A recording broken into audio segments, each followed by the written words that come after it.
Welcome to try two of my Jinky One contemplation reflection. It's been a very week without having any adjective to describe it, and that's been the week. Jinky One was in transit, gate one, which is in the Jinky hologenetic profile. It's in my attractor field, which attractor is the most creative position out of which we create and attract things coming towards us. And it's the most creative out of all the gene keys, prime yang, all creative force. And I also happen to have line one in that gene key, which is also the creator. So I distinctly feel these energies. And interestingly enough, as a born and bred IT person, I never really saw myself as creative. I always admired people that could create art and music, but anytime I would try either, it's just come out so terribly that I would swiftly give up. But the pulse, which I will speak about shortly, has been an ever-present part of my life, which drove me nuts. And now that I've discovered the gene keys and started delving deep into these archetypes and energies, everything made so much sense, and I was so relieved. So the pulse of this gene key moves from entropy through freshness to beauty. So entropy being the shadow state, freshness the gift, and beauty the city. And it's the first gene key when I read about it where the shadow state was actually welcome and it wasn't something to fight. And then I saw myself reflected in the descriptions of the shadow state, the entropy, and I was like, oh, well, thank God, because there's nothing wrong with me. When I lay for hours and days, sometimes week, even in the hammock or in bed, and I can't seem to get moving and can't be doing anything, I always thought that God, there's got to be like, well, what is wrong? I would swing from the extreme of staying home and not doing anything and just finding it hard to get my shit together, to the other extreme of always almost never being home, always being out socializing, just bursting with ideas and fire and creativity. And I even Googled things like, am I bipolar? Like, what is wrong with me? Like, why can't I have normal, balanced life like what I assumed everyone else was living? So yes, as I was saying, not until I found the gene keys and I was like, oh my God, it said precisely that. Your life is determined by this pulse, going from either complete stasis and rest, which is the entropic state, to fire, creativity, and extreme energy and stuff. So yeah, it was a great relief. I was like, oh, okay, thank God. I mean, yes, I do have some, I'm sure, lots of mental disturbances, don't we all? But that one was nothing to be concerned about or worried. And it still trips me up. So I'll tell you about my week. As I warmly embraced, oh, entropy, it's such a beautiful state. And but still, in June, July, I was in weeks and weeks and weeks of entropy and stillness, and I have to admit, I was letting it be, but I was like, but I think I know what I need to be doing. Why isn't there any energy for doing it? So it was still, even knowing this information, even knowing that's how I operate, I'm telling you, I still like every single time I'm questioning whether there's something wrong, whether I'm in inertia and I need to give myself a little push. So this week, towards the end of the weekend, I got sick. So I was sick and I was just, the body was hurting. I was really, really lethargic. So I was laying in bed and the couple of weeks before there was a lot of activity, a lot of energy, a lot of socializing. So I thought, oh God, did I overdo it? I'm trying this whole being open to life and saying yes to wherever it calls me. Did I overdo it again? Where am I missing the mark? Why am I in bed again, sick and exhausted? And it was a friend of mine from the Gene Key community that reminded me, goes, oh, would you know the Gene Key one is in transit right now, and moves through this, from entropy to beauty, through freshness. And I shared my experience, and it was like, in this world, the rest is so demonized, there's something wrong with you resting. And then productivity and creativity is on the contrary low, held in high esteem, even though they're the necessary states of the same impulse kind of thing. So yeah, and it dawned on me, because just there's nothing wrong, basically. That it's fine to lay still. I didn't overdo it the week before. It's just the necessary part of the process. And it was such a revelation. Every time I hear it, it feels like, man, how many times do I need to hear it to next time when I'm feeling down or in need of rest, to like fully acknowledge and allow myself that time. So it was great. Like, oh, okay, this is just entropy. I didn't overdo it. There's nothing wrong. I'm meant to just lay still and hibernate for a bit. So, and yeah, generally, even Gene Key 1 and entropy aside, like it really is so true. And it's in our culture, rest is really marginalized. It's, considered inessential. Like people experimenting with different types of sleep schedules to try to squeeze more life. And I admit, I put my hand up. I was definitely one of those. I really thought, yeah, how do I get more life, more awakeness out of my life and stuff. So it's an ongoing lesson for me. So it's been a great reminder. Because I was sick, I canceled a number of appointments in town. I was feeling weak and not really up for traveling and facing people and interacting. And every time I canceled, this is another current evolutionary edge of mine, is to say no and realize what are these things called boundaries that everybody talks about. And so this is what I precisely was exploring this week as well, is like, okay, I feel weak, maybe I can push myself to go, but I really shouldn't. Within me, I know I'm better off staying home. So it's really hard, but I said no. I created these boundaries and I was rewarded. I'm telling you, every time I said no, I was getting like a surge of energy. And then I said another no and another surge of energy, to the point where I'm like, whoa, well, maybe I shouldn't have said no. Like now I'm full of energy and I probably could have gone all along. But I think the energy only came once I said no and the body relaxed. It's like, okay, we're staying home. We can be creative. We can rest. So then the next following 2 days, because of that surge of energy and the freedom of being home, a lot of ideas came. So I was experimenting with ideas. I was experimenting with the recordings. I really enjoyed it. Like, oh, this is great. It feels like quite a creative self-expression for me. I love exploring concepts and voice. And normally I reserved it to like Zooms and community calls and stuff. But this is nice. Like I'm really looking forward to doing more and more of this. So yeah, so in the next 2 days I spent, it was like just a lot of ideas, a lot of creativity. Some of my old creative ideas came back to me, like knocking on the door, asking to be realized, and yeah, a lot of like downloads and things and revelations. So I was like, okay, I'm really following really well the gene key progression from the shadow state to the gift state. And since yesterday, I had a call with one of my coaches that really helped me break through this social media identity crisis, as they call it. Because I was trying to go like, okay, I want to bring the jinkies out into the world, but which lens? Because they're so multifaceted, and what is my personal lived experience that I can lean into? And I tried this and I tried that, and nothing really flowed. Like I would assume a certain lens or perspective, but then I couldn't, the content, like the creations wasn't really flowing.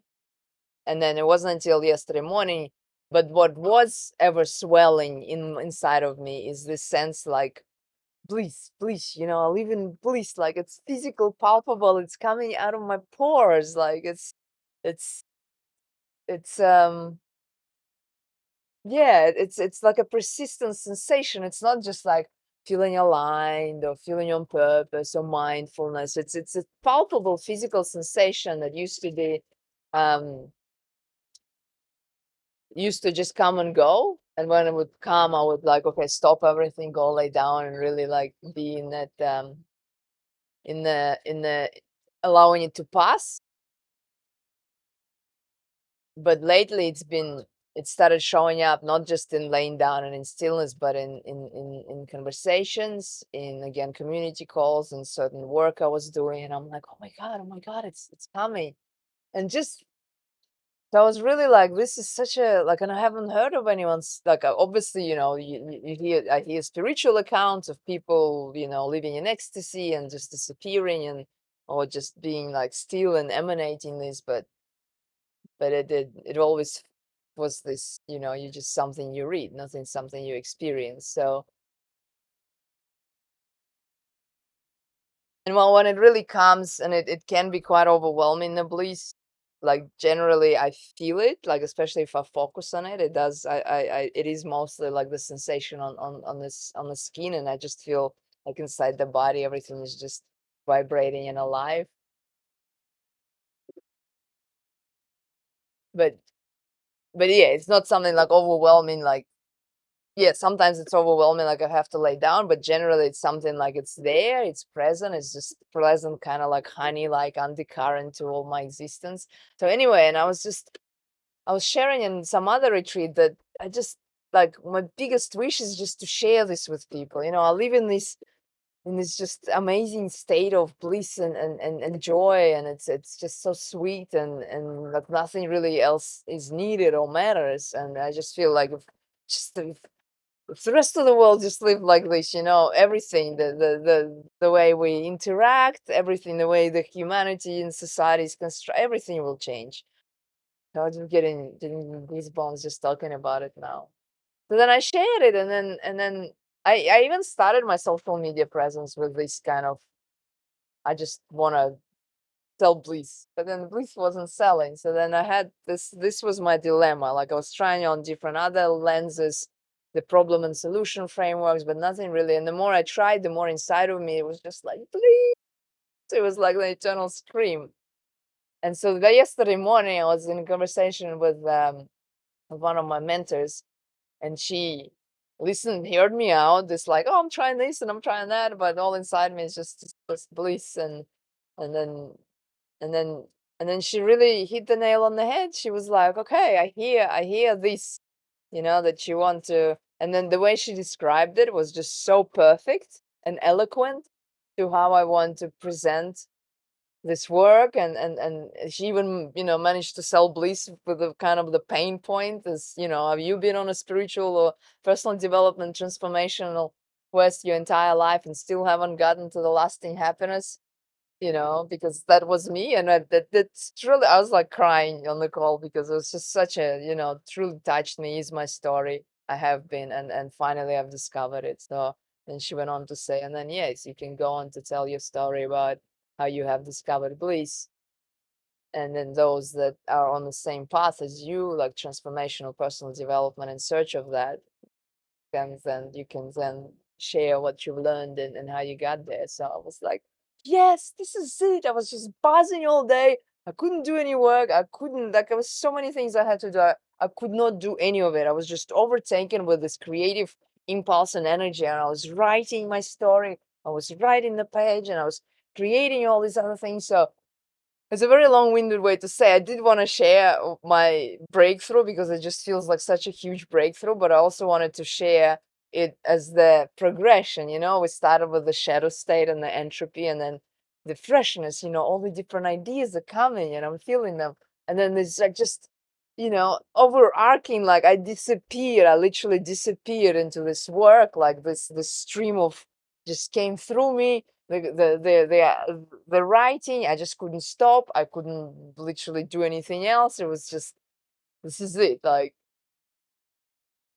just absolute Paulina began, and I was just instrument of this, whatever needed to be said. And at the end, I was quite exhausted. I was like, oh, now I swung in the other direction. Now I'm not taking care of myself, losing myself in the work. And again, I caught myself beating myself up. So it's this is where the work with the gene keys and the self-exploration is so important, is because I can catch myself, where before I would have habitually beat myself up for being lethargic and maybe missing the mark and not taking care of myself, and beat myself up for getting too frantic and manic and then, but then reading about, okay, this is the way the Jinky one operates, and then living it and having this knowledge to kind of lean into and say, there is nothing wrong. I mean, that is a little aside. There is nothing wrong with any of us ever. Like, we're just always right. But this is like such a great tool and something to, like I said, lean into and use as a reminder that no, neither extreme is wrong. I'm not supposed to be walking some sort of middle path, and that every single state is right, and it's a necessary part of this creative impulse.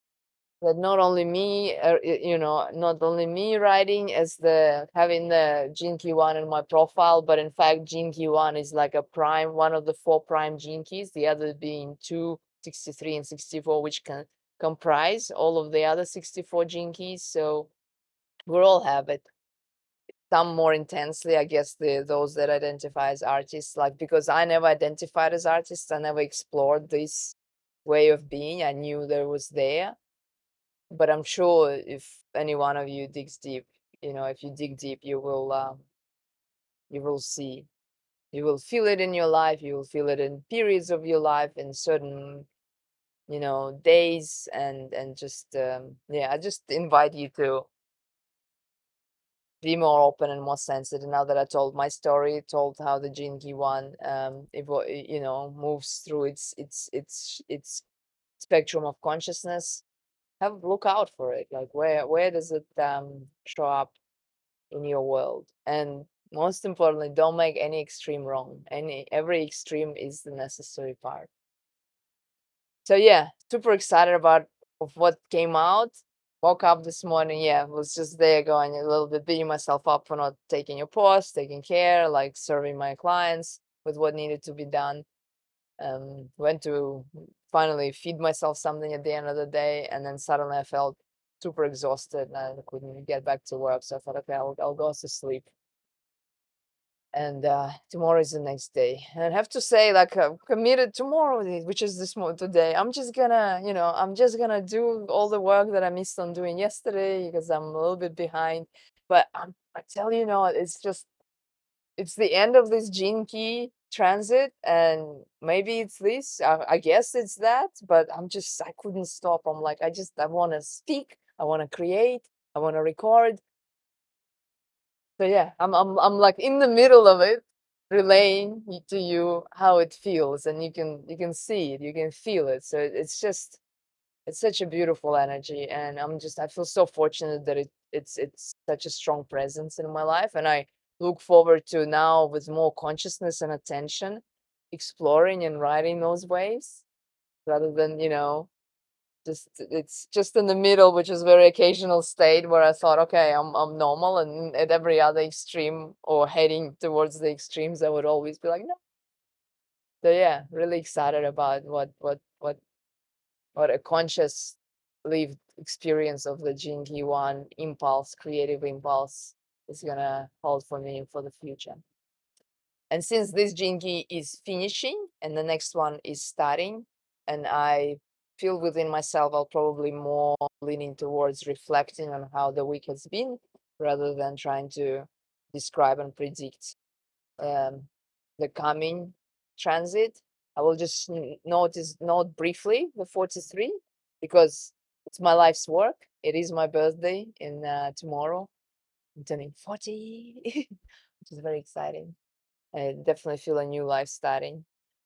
But yeah, because 43 has been my lived experience and I've delved deeper and explored very much, as some say that it's 70% of your activation. So the gene key slash gate that's activated by the sun is a very, very strong presence and energy and archetype in anyone's life. I'll just say a few things briefly. So something to look out for in the next 6 days. So I will remember the dates for next time, and I think the dates do fluctuate somewhat, but so the gene key one was from the, what is it, 6 days ago would have been 5th of November to now being the 11th, and then the 43 would be from 11th for about 6 days. So or the 12th, 6 days, till about 17th of November. So that one moves from deafness through insight to epiphany. And deafness is obviously in the shadow state is where, and I've been such a prime example of it. It was one of the first real things that I broke through as I started working with the Jinkies is I would just start speaking in Zooms and you could just like, it was just verbal diarrhea. I couldn't stop. I would only notice after the fact that I've talked way too much. So it's this is what deafness here refers to, that it's you can't hear anything outside of yourself. It's just this talking, talking, talking. And in the human design, it's the gate of insight. So it's the insights. I get the insights and I just can't wait to share it. It's just this kind of outwardly outpouring and not hearing. Deafness to others. It's the shadow state. I will feel like I thought I knew it back to front, and now I feel like, oh no, I have to read up on it. But definitely in 6 days' time, I'm sure I will have plenty to report from a lived experience. And the insight is obviously when we utilize the deafness to our advantage and actually block out the external voice noise and all the information overload that's happening on the outside, and really create the time and the space to listen within. The insight will arise. And it's not so much asking the question and getting the answer. Here it refers more to the sudden insight. It's like by creating the space where the insight can arise, like space of stillness, space of quietness, meditation, whatever the practice might be for you, creating a space for it to arise rather than trying to provoke or elicit or ask for an answer. And then epiphany. Epiphany, the way I understand it, is this the grand insight of insights of understanding, and then like experientially getting the the I guess the oneness and the consciousness, the all one consciousness, and now placing the universe, and that comes as a sudden flash. I do use the word epiphany a lot though to describe, because I'm just such a transformational junkie. I'm in all these programs simultaneously. So it's just, I'm constantly just going, my brain is exploding. You know that emoji with exploding brain?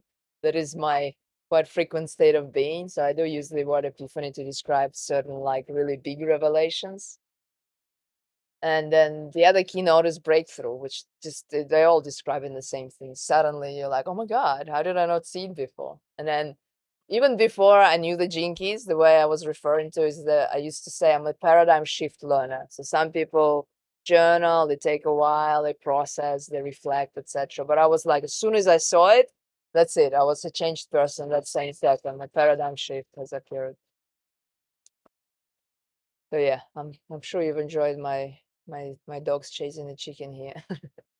And apologies for that background noise. And I will reserve the rest of the 43 for later, but I did want to take the time to reflect on how the week has been, and share about a little bit about the kind of energies and archetypes and things we'll get to experience in the coming 6 days. And I hope you enjoyed, and I hope you'll be back for more, and subscribe, like, get in touch. Let's have a chat. I love connecting with people. So yeah, just reach out, and always happy for a good conversation, and any topic, and gene keys especially. Love to connect. Okay, I'll end here. Thank you very much. Hopefully this has satiated my creative impulse sufficiently for me to go eat and sufficiently for me to go do some client work. And love you. Bye. Until next time.